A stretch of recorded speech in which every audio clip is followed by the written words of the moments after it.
Olá, seguidores do Júnior Alac. Aqui é o Dr. Laí Ribeiro. A progesterona facilita o uso da gordura como energia, ou seja, emagrece. Aumenta a sensibilidade dos receptores de estrogênio. Tudo de bom para a progesterona. E vai olhar, vai conversar com os ginecologistas, a progesterona tem uma fama muito ruim. Os seios estão menos volumosos, meus seios estão diminuindo de tamanho, doutor. Estão murchando. Tem distúrbio urinário, incontinência, frequência, tem que urinar toda hora. Sintomas, presta atenção. Sintomas e sinais de deficiência hormonal são detectados de imediato. Então, quando você vai fazer a modulação hormonal feminina, você tem que ver que hormônios que você vai usar. O povo se alimentava mal por falta de conhecimento. Depois que o Laí Ribeiro chegou, tudo mudou. Queremos saber de você que acompanha o Dr. Laí Ribeiro, o que ele fez de importante na sua vida com seus ensinamentos. Grave um vídeo ou áudio e mande para o nosso WhatsApp. Dr. Laí Ribeiro é o médico saúde. Eu acho que vale a pena você assistir, está muito bem feito, tá bom? Então vamos lá. A progesterona facilita a ação da triiodtironina. Facilita o uso da gordura como energia, ou seja, emagrece. Aumenta a sensibilidade dos receptores de estrogênio. Deixa eu explicar isso. Você já viu aquele desenho de uma mão desenhando a outra? Qual a mão que desenha qual? É essa mão que está desenhando aquela ou aquela que está desenhando essa? Os desenhos, as pinturas de Escher, aquele pintor holandês. Bom, aqui é a mesma coisa. O estrogênio sensibiliza o receptor da progesterona. A progesterona sensibiliza o receptor do estrogênio. Tá bom? Isso é muito importante. E vai ter repercussões lá na frente. Diminui os receptores da estradiol na mama. Isso é importante, por isso também tem ação anticâncer. Diminui os níveis de insulina, em hiperinsulinemia. Tem ação termogênica, ou seja, emagrece. Ajuda no controle da glicemia dentro dos valores normais. Protege o endométrio, nós já vimos isso. Diminui o LDL e aumenta o HDL. Isso é só coisa boa. Por isso que eu acho que um dia a gente tem que fazer uma estátua para ela. E diminui a pressão arterial. Tudo de bom para a progesterona. E vai olhar, vai conversar com os ginecologistas. A progesterona tem uma fama muito ruim. Eu não gosto de trabalhar com progesterona. Eu digo para o colega, querido, você nunca trabalhou com progesterona na sua vida. Você trabalhava com progestágeno, que chamava de progesterona. Uso da progesterona bioidêntica. Quem primeiro usou isso em 1960 foi a médica inglesa Catharina Dalton, na forma de supositório. A modulação hormonal bioidêntica para a mulher começou na forma de supositório.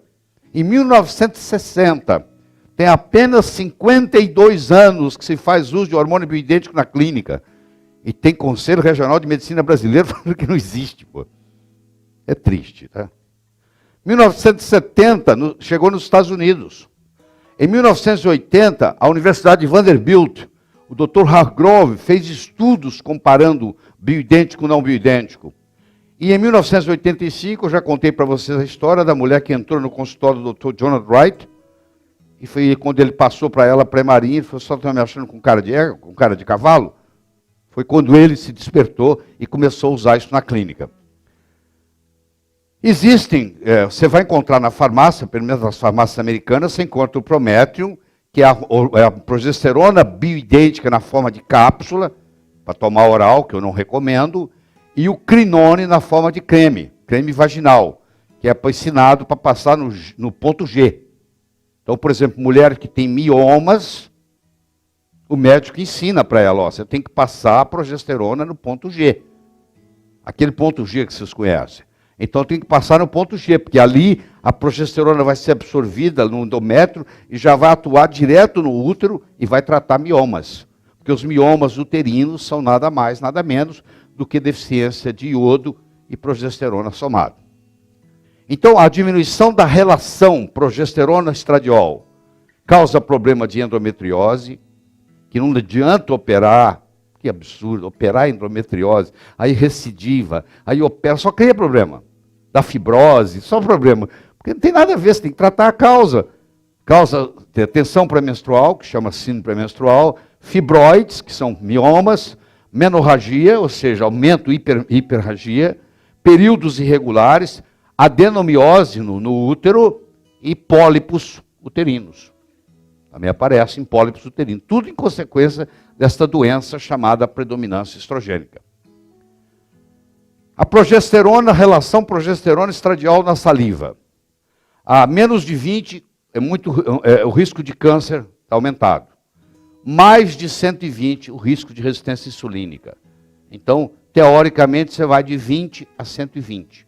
Se está menos de 20, você está com risco, essa mulher está com risco de ter câncer de mama.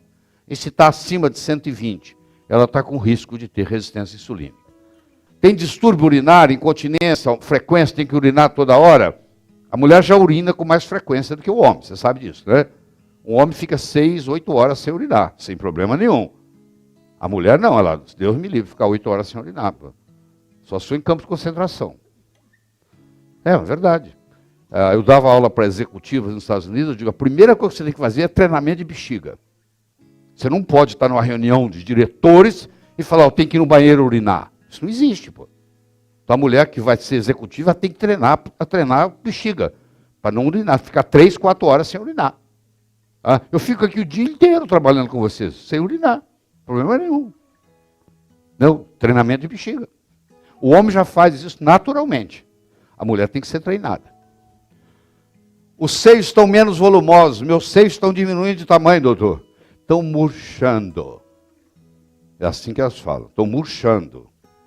Mais confusão mental, fadiga matinal, chorando com mais facilidade, pés mais frios.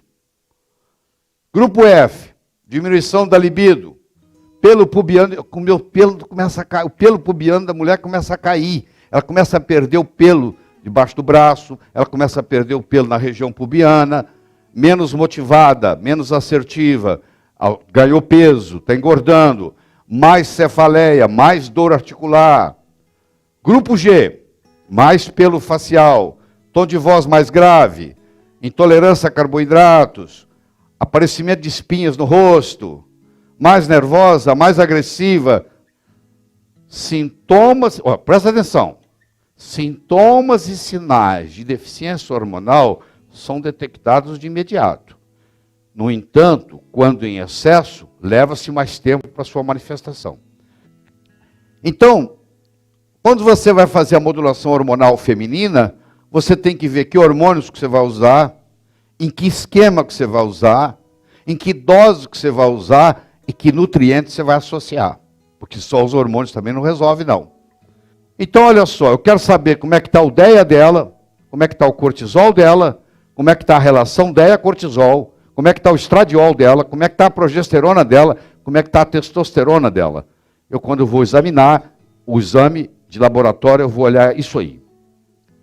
Ela tem o DEA diminuído, ela tem o cortisol diminuído, ela tem o DEA-cortisol mal adaptado, ela tem o estradiol diminuído, ela tem a progesterona diminuída, ela tem a testosterona diminuída.